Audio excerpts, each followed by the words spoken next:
નમસ્તે ફ્રેન્ડ્સ, આટલા મોટા પાનમાં અને 25-30 ફૂટના વૃક્ષમાં આવા નાના ફળ આવે છે જે ગ્રીન હોય છે. તેનો આપણે અથાણામાં ઉપયોગ કરીએ છીએ. પાકા હોય તે એમ જ ખાવામાં આવે છે.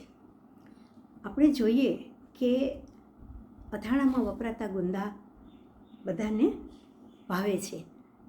ખાસ આયુર્વેદમાં તેને જ્વરનાશક કહ્યા છે અને તે તાવની દવામાં વાપરવામાં આવે છે. યુટીઆઈની દવામાં પણ ગુંદા વાપરવામાં આવે છે. કોઈ દવા ન લેવી હોય તો ગુંદાનું સેવન કરી, પાકા ગુંદા છે તો એમ જ થોડા મીઠા લાગે છે એમ જ કાચા ખાઈ શકાય છે અને લાભ લઈ શકાય છે. આંતરડાની સોજાને ઉતારે છે અને આંતરડામાં ઠંડક આપે છે. ત્યારે ફ્રેન્ડ્સ, આવા સિઝનમાં મળતા ફળને લઈએ અને તેનો સ્વાસ્થ્ય લાભ લઈએ. સ્વસ્થ રહો એ જ શુભેચ્છા.